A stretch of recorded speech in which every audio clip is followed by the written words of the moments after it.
Students, एक बार फिर से स्वागत। हमारे पोएट्री का पहला पोएम होने वाला है। ठीक है, तो चलिए हम लोग स्टार्ट करते हैं। पोएम का नाम है द रोड नॉट टेकन। ठीक है, और इसके पोएट हैं रॉबर्ट फ्रॉस्ट। पोएट का नाम आप लोगों को पता होना चाहिए बिकॉज ये एमसीक्यू के फॉर्म में पूछता है। ठीक है, एग्जामिनेशन। अब थोड़ा सा मैं पहले इनके बारे में बता देती हूँ कि रॉबर्ट फ्रॉस्ट एक नेचर पोएट है। ठीक है, ये एक नेचर पोएट है। अब आप लोग सोचेंगे मैम नेचर पोएट क्या होता है? जो हमेशा नेचर से कनेक्ट करके चीज़ों के बारे में लिखता हो। ठीक है, आपको इनकी पोएम्स में, ठीक है, जैसे कि मान लीजिए स्काई के बारे में बात करेंगे, ठीक है, फॉरेस्ट के बारे में बात करेंगे, ठीक है, और लैंड के बारे में बात करेंगे, एयर, ये सारी चीज़ें, मतलब जितने भी नेचुरल एलिमेंट्स होते हैं ना, वो आपको इनकी पोएम में ज़रूर दिखेंगे। तो पोएट्री पहचानने का एक तरीका है इनकी। ठीक है, चलिए हम लोग पोएम स्टार्ट करते हैं। पहले हम लोग पढ़ लेते हैं कि पोएम किस बारे में है। तो पहले मैं आप लोगों को खुद ही बता देती हूँ कि पोएट्री है आपके लाइफ के डिसीजंस को लेने के बारे में। ठीक है, इसमें मेटाफोरिकली ये चीज़ बताई गई है कि कैसे आप की लाइफ में एक ऐसा पॉइंट आता है, ठीक है, आप एक ऐसे लाइफ के पॉइंट पे खड़े होते हैं जहाँ पे आपको डिसीजन लेना पड़ता है कि ये करें कि ये। ठीक है, फॉर एग्जांपल मान लीजिए कि आपके पास 2000 रुपीज़ अवेलेबल है अभी, ठीक है, करेंटली, और आपको एक ड्रेस खरीदनी है, ठीक है, जो कि 2000 रुपीज़ की है, और आपको या फिर एक शूज़ लेने हैं, अ पेयर ऑफ शूज़। तो भैया अब आपको जाना है पार्टी में, अपनी फ्रेंड की बर्थडे पार्टी में जाना है, और आपको ड्रेस की भी ज़रूरत है और आपको शूज़ की भी ज़रूरत है, लेकिन आपके पास पैसा 2000 ही है। तो आप लोग डिसाइड करेंगे, प्रायोरिटी सेट करेंगे ना कि ज़्यादा इंपॉर्टेंट क्या है, ड्रेस है कि शूज़ है। तो खरीदोगे क्या, ड्रेस खरीदोगे कि शूज़ खरीदोगे? हो गया ना, आप एक डिलेमा में फंस गए कि मैं क्या खरीदूं, दोनों तो बहुत इंपॉर्टेंट है, दिखेंगे तो दोनों ही चीज़, हाईलाइट दोनों ही चीज़ होगी। तो यहाँ पे आप एक ऐसे पॉइंट पे खड़े हैं जहाँ पे आपको एक डिसीजन लेना है, बस उसी के बारे में ये पोएम है। ठीक है, यहाँ पे जो पोएट है वो एक ऐसे पॉइंट पे खड़ा हुआ है जहाँ पे उसको डिसीजन लेना है लाइफ के। ठीक है, ऑल दो मैंने आपको बहुत ही सिंपल एग्जांपल दिया, इसमें आप प्रायोरिटी सेट कर सकते हैं कि मान लीजिए कि शूज़ तो मैं अपनी क्या कहते हैं बड़ी बहन से भी मांग लूंगा या फिर अपने किसी दोस्त से भी मांग सकता हूँ, लेकिन ड्रेस ज़्यादा इंपॉर्टेंट है। बहुत लोगों के लिए ड्रेस है कि मैं दूसरों से भी बोरो कर सकती हूँ या फिर कर सकता हूँ, लेकिन शूज़ तो मेरे लिए भैया प्रायोरिटी पे ही चलने वाले। ठीक है, तो ये तो मैंने बहुत ही छोटा सा एग्जाम्पल दिया, आप लोग बहुत ही सिंपल एग्जाम्पल कह सकते हो, लेकिन ये जो पोएम है ना बहुत ही डीप पोएम है। मतलब आप अपनी लाइफ के एक ऐसे पॉइंट पे खड़े हो जहाँ पे आपको इमोशनली, मेंटली, फिजियोलॉजिकली, ठीक है, साइकोलॉजिकली, हर तरीके से बहुत ही सोच समझ के तब आगे कदम बढ़ाना है। ठीक, चलिए स्टार्ट करते हैं। The road not taken is a well known poem about making choices in our lifes. ठीक है, ये किसके बारे में पोएम है? About making choices in our life, कि आप अपनी लाइफ में कैसे चॉइसेस लेते हैं। जैसे कि मैंने अभी आपको ड्रेस और शूज का एग्जांपल लिया, ऑल दो it is a very short example, but still उस पर्टिकुलर पॉइंट पे तो आपको चूज करना पड़ा ना। वो अलग बात है कि बाद में आप ड्रेस वापस कर दोगे या फिर शूज बाद में पहनोगे कि नहीं पहनोगे, that is a different scenario. But उस पर्टिकुलर पॉइंट ऑफ टाइम के लिए आपको ऑप्शन मिलेगा, दो ऑप्शन रहेंगे आपके पास, पहला कि आपको ड्रेस लेनी है या फिर दूसरा आपको शूज लेना है। ठीक है, उसके बाद आगे बढ़ते हैं। The choices we make shape us, जो चॉइसेस हम अपनी लाइफ में लेते हैं। अच्छा, एक और चीज़ मैं ऐड ऑन करना चाहूँगी कि ये पोएम पर्सनली मेरी भी बहुत फेवरेट है, तो इसको जितना आप लोग अपने आप से कनेक्ट करके पढ़ेंगे, अच्छा पोइट्री की ना बहुत अच्छी बात यही चीज़ होती है कि आप कनेक्ट बहुत जल्दी कर पाएंगे अगर आप इसको ढंग से पढ़ेंगे तो। ठीक है, एकदम इसकी डीपर नॉलेज लेना चाहेंगे तो। In the poem the road symbolises our life. ठीक है, अब जब हम आगे पोएम पढ़ेंगे ना तो जो रोड है वो हमारी लाइफ को सिंबलाइज कर रहा है। ठीक है, जैसे कि रोड है, ठीक है, वो कभी खत्म नहीं होती। जैसे अब भी आप स्कूल, मान लीजिए कि आप अपने घर से किसी के यहाँ जाते हैं या फिर किसी रिलेटिव के यहाँ जा रहे हैं, स्कूल जा रहे हैं, कोचिंग जा रहे हैं, तो आपको एक रास्ता एक पूरा कवर करना पड़ता है, एक पाथ कवर करना पड़ता है। वैसे ही हमारी लाइफ है। ठीक है, अभी हम बच्चे हैं, अभी हमारी सीखने की उम्र है, लेकिन आगे अपने आप को एक सक्सेसफुल पर्सन के तौर पे आप लोग देख रहे हैं। तो ऐसा तो है नहीं कि अभी आप आज पढ़ रहे हैं, ठीक है, आज आप अभी 9th क्लास में हैं और बस आपको कल ही एक सक्सेसफुल इंसान आप बन जाएंगे, आपके पास बहुत सारा पैसा आ जाएगा, बहुत सारी शोहरत आ जाएगी। ऐसा तो पॉसिबल नहीं हो सकता है। ठीक है, ये प्रैक्टिकली पॉसिबल नहीं है। तो उसके लिए आपको कुछ स्टेप्स लेने पड़ते हैं लाइफ में, जो कि एक लॉन्ग प्रोसेस होता है। ठीक है, लॉन्ग लास्टिंग प्रोसेस होता है।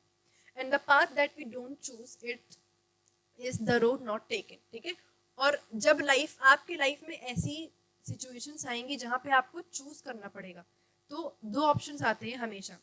एक कोट आपने पढ़ा होगा कि life gives you option at every point. आपको हर एक पॉइंट पे बचपन से ही ऑप्शन मिलने लगता है।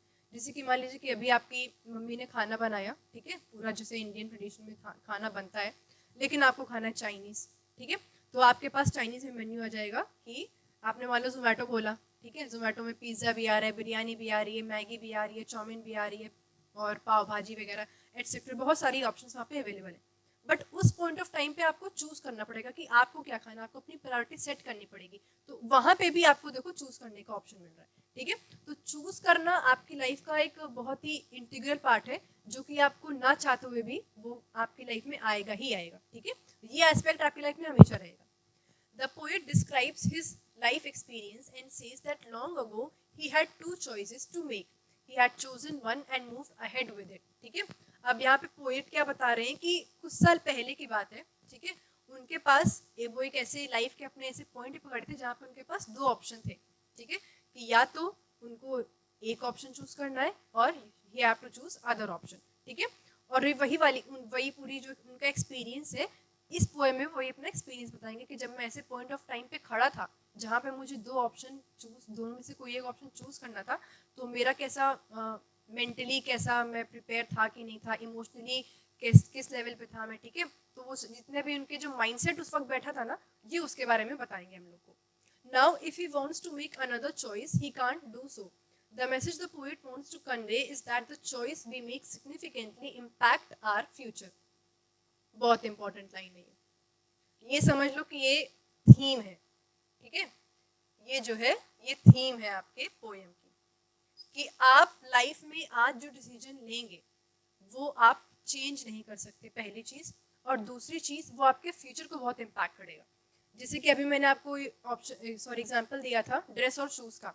मान लीजिए कि उस पर्टिकुलर टाइम पे आपने उस 2000 का ड्रेस ले लिया, ठीक है, मान लीजिए आपने उस 2000 का ड्रेस ले लिया, कि अब आप उस 2000 का कुछ और सामान ले पाएंगे उस पर्टिकुलर, पहले तो 2000 की नोट चलती थी ना, तो जो 2000 की नोट आपने खर्च करके ड्रेस खरीदा है, उसी 2000 का आप कुछ और खरीद सकते हैं?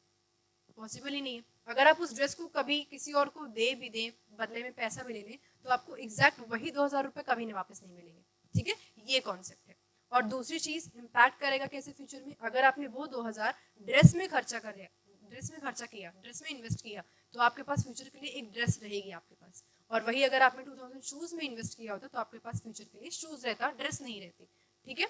ये मतलब होता है चॉइस करने का। If we make the wrong choice then we can't go back and correct it.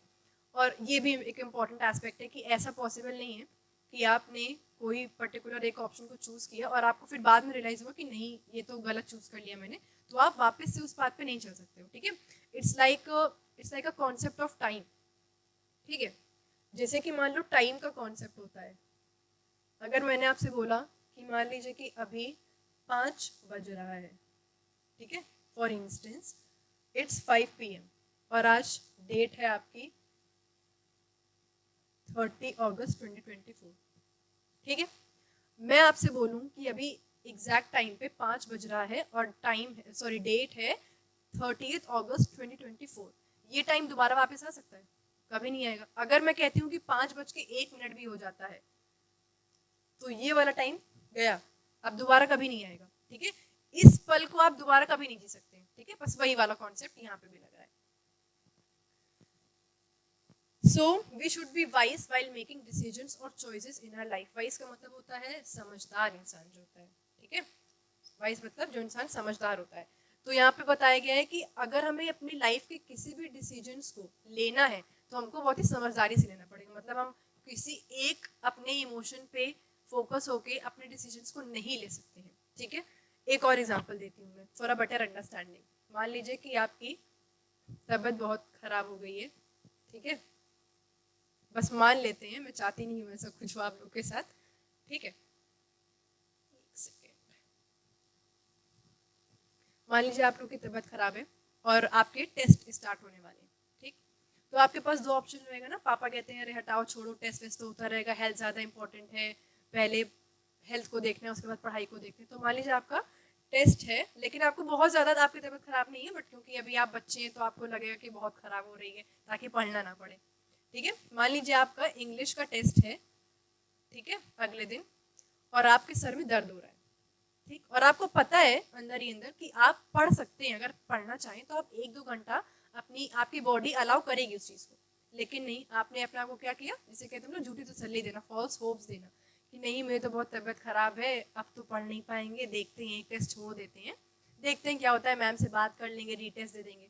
तो उस पर्टिकुलर टाइम के लिए आपने टेस्ट की जो प्रिपरेशन है उसको करना ज़्यादा जरूरी समझा।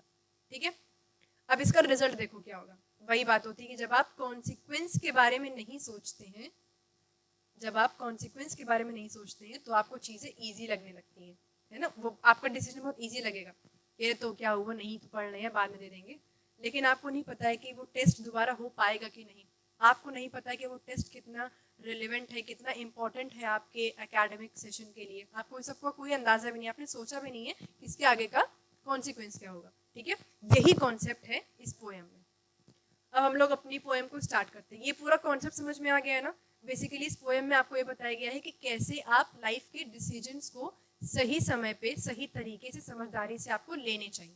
ठीक है, टू रोड्स डाइवर्स्ड इन अ येलो बोर्ड। देखिए मैंने फोटोज वगैरह भी आप लोग के लिए बेटर अंडरस्टैंडिंग के लिए लगा दिए। तो जैसे कि मान लीजिए कि आप फॉरेस्ट पे खड़े हैं, ठीक है, ऑल दो यहाँ पे लिटिल फॉरेस्ट की बात नहीं हो रही है, यहाँ पे पोएट मेटाफोरिकली आप लोग से बात करेगा। मेटाफोरिकली का मतलब होता है जब आप किसी और चीज़ के बारे में बात कर रहे हो लेकिन आप बताना कुछ और चाह रहे हो। इट्स लाइक एक तीर से दो निशाने वाली बात। ठीक, two roads divorced in a yellow would. ठीक है, येलो वुड यहाँ पे फॉरेस्ट को बोला गया है। ठीक है, जैसे कि जब देखो पतझड़ का जब मौसम होता है तो पत्तियां झड़ने लगती हैं तो पूरी येलो ऐसे येलो फ्लोरिंग हो जाती है, तो ये फॉरेस्ट में स्प्रिंग सीजन के लिए बोला गया है। ठीक है, and sorry I could not travel both. अब यहाँ पे पोएट कह रहे हैं कि मेरे सामने मैं एक ऐसे पॉइंट पे खड़ा हुआ हूँ जहाँ से दो रोड डाइवर्ज होके जा रही हैं और मुझे नहीं पता, मतलब वो कह रहे हैं कि and sorry I could not travel both, मतलब मैं दोनों ट्रैवल नहीं कर सकता। सिंपल सी बात है, बोलते हैं ना कि दो नाव पे एक साथ पैर नहीं रखी जा सकती, बस वैसे ही वाली बात है कि आपको कोई ना कोई एक पाथ चूज करना पड़ेगा। आप दोनों पाथ पे एक साथ ट्रैवल कर ही नहीं पाएंगे, प्रैक्टिकली पॉसिबल नहीं है। And be one traveller long I stood and looked down as far as I could। ठीक है, और एज अ ट्रैवलर, ठीक है, ट्रैवलर का मतलब होता है यहाँ पे वो अपने बारे में बात कर रहे हैं, तो खुद के बारे में बात कर रहे हैं कि एज अ ट्रैवलर मैं देख रहा हूँ कि उन्होंने क्या किया, दोनों को एग्जामाइन किया। जैसे कि मैंने बोला था ना, कॉन्सिक्वेंस आपको देखना पड़ेगा, तो उन्होंने दोनों रोड्स को देखा और उतनी दूर तक देखा जहाँ तक वो देख सकते थे, मतलब जहाँ तक उनको वो रोड दिख रही थी। ठीक है, अब ऐसा भी नहीं है कि उनको पूरा उसका एंड दिख जाएगा, बिकॉज ये पॉसिबल नहीं है। और इससे यहाँ पे एक और कॉन्सेप्ट पता चलता है कि हम लोग बहुत ज़्यादा फ्यूचरिस्टिक नहीं हो सकते। बात समझ में आ रही है, मतलब ये पॉसिबिलिटी नहीं है कि अगर हमने सोचा कि फॉर एग्जाम्पल कि आप लोग ने अभी 12th पास आउट कर लिया, ठीक है, और आपके पास दो ऑप्शन है। पहला है कि आप MBA कर सकते हैं और दूसरा आपने सोचा BCom कर लेंगे। तो आपको पता है कि MBA करने से बिजनेस पे इफेक्ट पड़ेगा, ठीक है, और BCom करेंगे तो आपके पास बैंकिंग वगैरह का ऑप्शन रहेगा। तो ऐसा तो है नहीं कि आपने सोचा कि अभी हम MBA करेंगे और कल हम बिजनेसमैन बन जाएंगे, या फिर अगर मैंने BCom किया तो कल मेरी तो बैंक में जॉब पक्का है, कोई मुझको रोक ही नहीं सकता है। तो ये वाला कॉन्सेप्ट नहीं चलता है। ठीक है, आप इतनी आगे की नहीं सोच सकते हैं, यही वाला पॉइंट यहाँ पे दिया गया। And look down as far as I could. Look down का मतलब होता है लुक फार। ठीक है, मतलब जितनी दूर तक मैं देख सकता था उस पर्टिकुलर रोड को, जो कि दोनों रोड डाइवर्स थी, दोनों रोड्स को मैं जितनी दूर तक देख सकता था, जहां तक मुझको वो रोड दिख रही थी, वहां तक मैंने उस रोड को देखा। To where it bent in the undergrowth. Undergrowth का मतलब होता है, आपने देखा होगा जैसे फॉरेस्ट वगैरह में देखो, अगर इमेजिन करना जैसे फॉरेस्ट वगैरह में देखो ऐसे पाथ वगैरह है, देखो आप इसी को देखो। अगर मैंने मान लो कि आप लोग यहाँ पे स्टैंड कर रहे हो, ठीक है, और आपने यहाँ से इस रोड की डाइवर्जन को देखना स्टार्ट किया, तो आपको क्या एकदम एंड दिख जाएगा कि कहाँ पे ये रोड एंड हो रही है? नहीं दिखेगा ना। आपको एक पर्टिकुलर जहाँ तक आप देख सकते होंगे, जहाँ तक आपकी नजर जाएगी, आप सिर्फ वहीं तक देखेंगे, फिर आपको वही डेंसी फॉरेस्ट या बुशी फॉरेस्ट वगैरह देखने स्टार्ट हो जाएंगे। ठीक है, यहाँ पे वही मतलब है। फर्स्ट स्टैंजा क्लियर हो गया होगा आई गेस। ठीक, उसके बाद नेक्स्ट स्टैंजा पे हम लोग आते हैं। Then took the other. अब यहाँ पे पहले स्टैंजा में एक बात की गई थी, एक रोड की बात की गई थी, यहाँ पर सेकंड स्टैंजा में सेकंड स्टैंजा के बारे में, सॉरी सेकंड रोड के बारे में उनके क्या ख्यालात हैं हम लोग वो पढ़ने जा रहे हैं। Then took the other as just as fair. As just as fair का मतलब होता है एकदम सेम, ठीक है, एज सेम एज मतलब एकदम सेम टू सेम। जैसे वो पहली रोड को देख रहे थे, जिस इंटेंशन से उन्होंने पहली रोड को देखा वैसी इंटेंशन से उन्होंने दूसरी रोड को देखा। मतलब उन्होंने देखा कि पहले वाले में भी मैं दूर दूर तक देख रहा हूँ तो बहुत ज़्यादा डिफिकल्टीज आएंगी, हर्डल्स क्रिएट हो सकते हैं, बहुत कुछ होगा। और सेकेंड वाली रोड में भी उनको वही वही सारी चीज़ें दिख रही थी, ठीक है, मतलब वो दोनों में डिफ्रेंशिएट कुछ खास नहीं कर पा रहे थे। And having perhaps the better plain, इसका मतलब है कि मतलब ये जो सेकंड वाली रोड थी उसमें भी उनको वही सारी चीज़ें दिख रही थी। इसका मतलब कि जब वो पहली रोड उन्होंने देखी, उनको लगा कि यहाँ पे तो बहुत हर्डल्स हैं और बहुत डिफिकल्टीज आने वाली हैं, बहुत मेहनत है इस वाली रोड में। तो जब उन्होंने दूसरी रोड को देखना स्टार्ट किया ना, उसको जब एनालाइज करना स्टार्ट किया, उन्होंने दूसरी रोड में भी वही पाया। और इसका सबसे बड़ा रीज़न मैं आपको बताती हूँ क्या होता है। जब आपकी इंटरप्रिटेशन पावर थोड़ी सी स्लो रहती है ना, तो आप चीज़ों के बीच में डिफ्रेंशिएट करना कम कर देते हैं। मतलब उसकी जो पावर होती है, डिफ्रेंशिएटिंग पावर होती है, वहाँ पे थोड़ी सी लो जाती है, ठीक है। फॉर एग्जांपल आप अभी मैंने MBA और BCom का एग्जांपल लिया था। अगर आपको MBA के बारे में थोड़ी बहुत भी बेसिक नॉलेज होगी और BCom के बारे में थोड़ी सी बेसिक नॉलेज होगी तो आप उसको एनालाइज ज़्यादा बेटर तरीके से कर पाएंगे, ज़्यादा तरीके से और उसको इंटरप्रेट कर पाएंगे। बट अगर आपको दोनों में पता ही नहीं कि MBA क्या होता है, BCom में क्या होता है, तो फिर आपको लगेगा ना कि दोनों में बहुत मेहनत है, इसमें हम समझ नहीं आ पा रहे कि हमें क्या चूज़ करना चाहिए, ठीक है। Because it was grassy and wanted wear. Grassy का मतलब यहाँ से समझ जाना कि ये वो वाली रोड है जो कि लेस ट्रैवल्ड है, ठीक है। लेस ट्रैवल्ड का मतलब जिसको ज़्यादा लोगों ने चूज ना किया हो, ठीक है। अब यहाँ पे अब आप लोग सोचेंगे कि मैम लाइफ के डिसीजंस की अगर हम लोग बात कर रहे हैं यहाँ पे तो हमें कैसे पता चलेगा कि ग्रासी है कि नहीं ग्रासी है। तो वापस इसी एग्जाम्पल पे आते हैं। मान लीजिए कि आपके 10 जान पहचान वाले लोग हैं, ठीक है। आपने देखा कि जिसमें से 10 में से 3 लोगों ने MBA ऑप्ट किया, ठीक है, और बस 7 लोगों ने BCom ऑप्ट किया। तो आपको लगा BCom तो सब करते हैं, बहुत ही कॉमन हो गया है, MBA ज़्यादा किसी ने नहीं किया, हम लोग MBA करने की कोशिश करते हैं। मतलब मैं आप क्या करूँगा, मैं MBA करूँगा क्योंकि वो बहुत कम लोगों ने किया है। बस यही वाला कॉन्सेप्ट जो है वो इस लाइन में, because it was grassy and wanted wear. अब जब वो सेकेंड रोड को देख रहे थे तो उनको लगा कि मुझे ये वाली रोड चूज करनी चाहिए क्योंकि इस पर कम लोग चले। ग्रासी किसी समझ में आएगा, जब आपने देखा होगी फॉरेस्ट में जब लोग चलते हैं तो ग्रास दब जाती है, ठीक है। पर जब ग्रास दबी हुई नहीं है, अगर आपको दिख रहा है कि ग्रास उगी हुई है, बहुत हरी भरी सी पूरा व्यू निकल के आ रहा है, इसका मतलब आप समझ जाएंगे कि वहाँ पे कोई ज़्यादा चलता फिरता नहीं है, ठीक है। तो ये एक पहचानने का तरीका होता है, ठीक। Though as for that the passing there had worn them really about the same. इसका मतलब क्या है कि जब उन्होंने सेकेंड रोड को चूज किया ये सोच के कि सेकेंड वाले में ज़्यादा लोगों ने ऑप्ट नहीं किया सेकेंड वाली रोड को, तो मैं इसी पे चला जाता हूँ। लेकिन फिर उनको रियलाइज़ हुआ कि ऐसा तो है ही नहीं कि पहले वाले में दिक्कत है तो इसमें दिक्कत नहीं होगी, ठीक है। तो अगर आप इस चीज़ का निष्कर्ष या फिर कंक्लूजन जो कि निकाला है पोएट ने वो ये है कि भले ही हम लोग कितना भी सोच समझ के चीज़ों को डिसाइड कर लें, कुछ भी कर लें, लेकिन एट द एंड एक कंक्लूजन सेम रहेगा, ठीक है। और वो क्या है, प्रॉब्लम्स, ठीक है। प्रॉब्लम्स जो है वो आपको मिलेगी ही मिलेगी। जैसे कि अगर मैं आपको आसान शब्दों में बोलूँ तो बिना मेहनत के आपको सफलता प्राप्त कभी नहीं हो सकती है, ये तो फैक्ट है, ठीक है।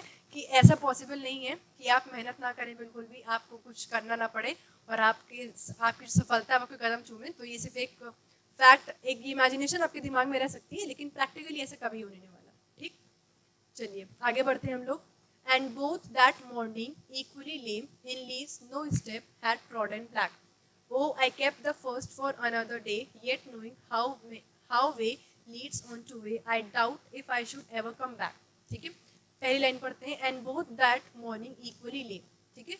अब जब यहाँ पे जो पोएट हैं वो ये बताना चाह रहे हैं कि जब मैंने सुबह उन दोनों रोड्स को देखा, जो दोनों डाइवर्स रोड थी, मैंने उन दोनों को जब सुबह देखा तो वो रोड सुबह भी वैसी की वैसी ही लग रही थी हमें, ठीक है। इसका मतलब क्या है कि अभी तक जो पोएट है उसने पर्टिकुलरली किसी भी पाथ को चूज किया नहीं है। उसने अभी पहले स्टैंजा में पहले रोड के बारे में बताया और दूसरे स्टैंजा में दूसरी रोड के बारे में बताया। In leaves no step had trodden black, मतलब कोई भी अभी तक उस पाथ पे चला नहीं था अभी तक के, ठीक है, जब से पोएट वहाँ पे खड़ा हुआ था। Oh I kept the first for another day. अब उसने क्या किया, इसे कहते हैं झूठी तसल्ली देना अपने आप को। तो उसने क्या किया कि अभी मैं फर्स्ट वाले को बात के लिए रख देता हूँ, ठीक है। इट्स लाइक कि मान लीजिए कि ये रोड है और ये 2 डाइवर्जन उसके लिया गया है। अब उसने सोचा कि जो पहली वाली रोड है इसको मैं बात के लिए रख देता हूँ, ठीक है, it is kept for afterwards. और इसने जब दूसरी रोड को सोचा तो वैसे it looks like a Y, ठीक है, बट मैं आपको समझाने की जो कोशिश कर रही हूँ, आप उस पर फोकस करिए। तो जो सेकंड रोड थी उसने सोचा कि ये वाली ज़्यादा आसान है बिकॉज ये लेस ट्रैवल्ड है।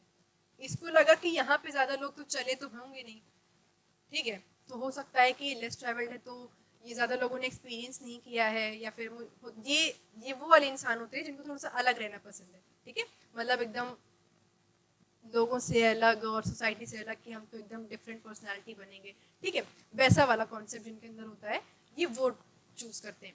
तो इन्होंने क्या बोला कि अभी मैं सेकेंड पाथ जो है वो चूज कर लेता हूँ और जो पहला पाथ है उसको मैं बाद के लिए रख दूंगा, मतलब पहले मैं सेकेंड वाले में चलता हूँ और अगर मुझे कुछ इसमें दिक्कत लगेगी कि भैया ये गलत हो रहा है या फिर ये ठीक नहीं मेरे लिए, तो फिर मैं पहले वाले पे आ जाऊँगा। तो अब आप खुद सोच के बताइएगा कि ये पॉसिबल है कि अगर आप एक पॉइंट पे खड़े हैं और वहाँ से आपको 2 रूट मिल रहे हैं और आप किसी एक पे चले जाएं तो क्या आप वापस आने के काबिल रहेंगे, मतलब वापस पॉसिबल ही नहीं आना, ठीक है। Yet knowing how way Leeds on two way I doubt if I should ever come back. अब उनको पता है कि जो एक पर्टिकुलर रोड है वो उनको कहीं ना कहीं लेकर जाएगी, ठीक है। वापस से हम लोग एमबीए वाले एग्जाम्पल पे आते हैं, ठीक, एमबीए और बीकॉम वाले एग्जाम्पल पे आते हैं। अब अगर मान लीजिए कि आपके पास आपने 12th पास आउट कर लिया, आपके पापा ने बोला बेटा चूज कर लो तुमको क्या करना है जिंदगी में, कि तुमको बीकॉम करना है कि तुमको एमबीए करना है। उन्होंने बोला कि हम यही दोनों करा सकते हैं, अब तुम चूज करो कि तुम्हें क्या करना है। लेकिन आपने कहा नहीं पापा, मैं बिजनेस करना है। नहीं, ये सब काम नहीं है, अभी तुम्हें पहले पढ़ना है, बिजनेस हम बाद में करवाएंगे, पहले तुम अभी पढ़ो। उन्होंने कहा ठीक है पापा, पढ़ लेते हैं, क्या ही कर सकते हैं। तो फिर आपने चूज किया, बहुत सोचा समझा आपने कि मेरा मन जिसमें ज़्यादा लग सकता है या फिर जो मेरे काम का ज़्यादा हो, तो फिर आपने फाइनली चूज़ किया एमबीए। आपने कहा चलो ठीक है, हमको बिजनेस भी करना है और एमबीए में यही सब पढ़ाते पढ़ाते भी हैं, तो कुछ साल तक पढ़ लेंगे, फिर मेरी प्लेसमेंट लग जाएगी, फिर तो फिर पैसा ही पैसा होने वाला, ठीक है, सब कुछ प्लान कर लिया आपने। बट आपके दिमाग में आया कि मान लो कि मैं एमबीए में उतना अच्छा नहीं कर पाया, फिर मान लो मेरा जो दिमाग है वो बिजनेस के लायक नहीं हो पाया, तो ठीक है, या फिर मैं पहले सेमेस्टर में ही फेल हो गया, तो ये सारी चीज़ें आती है दिमाग में, आती है स्टूडेंट के दिमाग में, तो आनी ही चाहिए। तो आपने सोचा कि चलो अगर एमबीए नहीं कर पाएंगे तो हम बीकॉम कर लेंगे। अब आप मुझको ये बताइए कि अगर आपने 12th के बाद मान लीजिए कि 1 साल उसने एमबीए की प्रिपरेशन करी, अब उसको लग रहा है, उसको रियलाइज हो रहा है कि नहीं नहीं एमबीए खराब है, ये मुझसे नहीं हो पाएगा, ठीक है, बहुत मेहनत है, बहुत पढ़ना पड़ रहा है, बहुत ज़्यादा एकदम दिमाग लग रहा है मेरा, तो मैं तो कर ही नहीं पाऊँगा, अब मुझको करना है बीकॉम। तो पापा तो पहले डांट लगाएंगे कि ये सब तुम क्या कर रहे हो, तुमको समझ नहीं आता, एक बार तुम कभी कुछ डिसाइड ही नहीं कर पा रहे हो, ठीक है। तो उसने कहा अरे पापा सॉरी, कोई बात नहीं, लेकिन मुझे नहीं हो पा रहा है मुझसे, अब मैं क्या करूँ बताइए। तो पापा ने कहा ठीक है बेटा, तुम्हारे इतना तो मैं कर ही सकता हूँ। तो फिर उन्होंने क्या किया, आपको बीकॉम करवा दिया। अब आप मुझको ये बताइए कि ये जो 1 साल आपका वेस्ट हुआ है ये वापस आएगा कभी? कभी नहीं आएगा। अगर आपने 2021 में मान लीजिए एडमिशन करवाया अपना, ठीक है, तो 2022 में आपको रियलाइज हुआ कि मुझे नहीं करना है, तो क्या आप वापस से बीकॉम जो है वो 2021 से कर सकते हैं? पॉसिबल है? कभी पॉसिबल नहीं है। बस यही वाला जो कॉन्सेप्ट है वो पोएट बताना चाह रहे हैं कि पोएट को ऐसा लगा कि मैं सेकेंड रूट चूज तो कर लेता हूँ, अगर हुआ सब कुछ ठीक ठाक रहा तो वेल एंड गुड, नहीं हुआ तो मैं पहली रोड पे आ जाऊंगा। लेकिन क्या ये पॉसिबल है? क्या मेरे लिए उस पाथ पे जाना, उसके बाद वापस आना, फिर दूसरे पाथ को चूज करना, ये प्रैक्टिकली पॉसिबल नहीं है। क्योंकि वो यहाँ पे, ये तो मैं एग्जाम्पल आपको बहुत छोटे छोटे दे रही हूँ, लेकिन वो यहाँ पे बहुत ही बड़े लेवल की बात कर रहे हैं कि आप एक ऐसे पॉइंट पे खड़े होंगे जहाँ पे आपका जो डिसीजन है वो आपके फ्यूचर को डिसाइड करेगा, ठीक है। I shall be telling this with a sigh, somewhere ages and ages hence. Two roads diverged in a wood, and I took the one less traveled by. ठीक है, अब उन्होंने अब यहाँ पे ये बताना चाह रहे हैं, I shall be telling this with a sigh. Sigh मतलब यहाँ पे sigh of relief है, ठीक है, मतलब जो पोएट हैं वो अपने डिसीजन से सेटिस्फाइड है कि कुछ टाइम बाद, मतलब कुछ सालों बाद, जब मैं बता रहा हूँ किसी को कि मैंने ये पर्टिकुलर मेरी लाइफ में एक ऐसा पॉइंट आया था जहाँ पे मुझको 2 रोड्स के बीच में चूज करना पड़ा था और मैंने लेस ट्रैवल्ड, ठीक है, जो जिसपे लोग कम चले थे, जिसको लोगों ने कम डिसाइड किया था, मतलब जो जिसको लोगों ने कम ऑप्ट किया था, मैंने उसको चूज किया। और मैं ये बात बहुत ही रिलीफ से, मतलब बहुत ही सेटिस्फैक्शन वाली जो आपकी टोन होती है उससे बताऊंगी, ठीक है। Somewhere ages and ages hence के मतलब होता है बहुत साल बाद जब आप किसी भी चीज को बता रहे होते हैं, वो होता है, ठीक है। तो वो ये चीज बताएंगे कि मेरे लाइफ में एक ऐसा पॉइंट आया था जहाँ पे मेरे पास 2 ऑप्शन निकल के आया था और मैंने उस ऑप्शन को चूज किया जहाँ पे लोग ज्यादा नहीं जाते हैं, फिर जिस चीज को लोग ज्यादा चूज नहीं करते हैं। और मैं ये लोगों को बताऊंगा कि मैंने वही वाली रोड को चूज किया, मतलब वही वाला डिसीजन लिया मैंने, ठीक है। और वही एक पर्टिकुलर डिसीजन जो था वो पूरा एक डिफरेंस क्रिएट कर दिया, ठीक है। ये बहुत इंपॉर्टेंट लाइन है, ठीक है, ये आपको अपने दिमाग में रखनी है, ये इंपॉर्टेंट लाइन है आपके लिए। वही जो मैंने आपको स्टार्टिंग में बताई थी कि आप जो भी डिसाइड करेंगे वो आपके फ्यूचर को इम्पैक्ट करेगा, ठीक है, ये ज़्यादा इंपॉर्टेंट है। तो बस पोएम खत्म हो गई है। आई जस्ट होप कि आपको पूरी स्टैंजा समझ में आया होगा, बट एक क्रक्स के तौर पे मैं आपको बता देती हूँ कि पहली चीज़ क्वेश्चंस जो है वो आपके स्टैंजा वाइज भी आ सकते हैं, ठीक है। तो स्टैंजा वाइज के लिए आपको लाइन बाय लाइन पोएम का मतलब ना पता हो चलेगा, बट आपको पोएम का जो पूरा थीम है या फिर क्या मैसेज कन्वे करना चाह रहा है पोएट, ये आपके दिमाग में होना चाहिए, ठीक है। और प्लस कुछ कुछ वर्ड्स के मतलब, क्योंकि वोकैब इंप्रूव होना बहुत इंपॉर्टेंट है पोएट्री के मामले में। और इसके लिए इसमें आपको बता देती हूँ क्या क्या इंपॉर्टेंट है। सबसे पहली चीज़ तो आपको समरी पता होनी चाहिए, ठीक है, और थीम्स पता होनी चाहिए, और एक और मेन चीज़ है जो कि है figure of speech, because poem में ये बहुत पूछा जाता है, ठीक है। वैसे फिगर ऑफ स्पीच की जो क्लास है वो मैं आपकी लूँगी आगे, ठीक है, वो सब बात की है। बट अभी मैं आपको लिटरेचर पार्ट पोर्शन में कंप्लीट करवा रही हूँ, तो अभी लिटरेचर पे रहते हैं। ये इसका आपको टेंशन नहीं लेना है कि कैसे पता कैसे चलेगा, बहुत बड़ी चीज़ है, बिल्कुल भी नहीं है। जब आप पढ़ना स्टार्ट करेंगे तो फिर आपको लगेगा अरे ये तो मुझको आता ही था, ठीक है, ऐसा कुछ लगेगा आप लोग को, ठीक। तो पोएट्री के लिए आप कोई भी पोएट्री अगर पढ़ते हैं तो ये 3 चीज़ बहुत इंपॉर्टेंट है। इस 3 चीज़ को दिमाग में डाल लो कि किसी भी पोएट्री को पढ़ने के बाद उसकी समरी, उसकी थीम और उसकी फिगर ऑफ स्पीच, थीम को हम लोग सेंट्रल आइडिया भी कह सकते हैं। तो अगर आपके एग्जाम में सेंट्रल आइडिया आएगा तो ये मत कहना कि मैम ने तो बताया नहीं सेंट्रल आइडिया क्या होता है, हमको नहीं पता, हम नहीं लिख पाएंगे, ठीक है। ये सब काम बिल्कुल नहीं करना है, आपको पता होनी चाहिए सारी चीज़ें। बस ये 4 चीज़ आपके दिमाग में होनी चाहिए, ठीक। बस आज हम अपनी क्लास को यहीं रोकते हैं, आज के लिए इतना ही। तो टेक केयर, बाय बाय।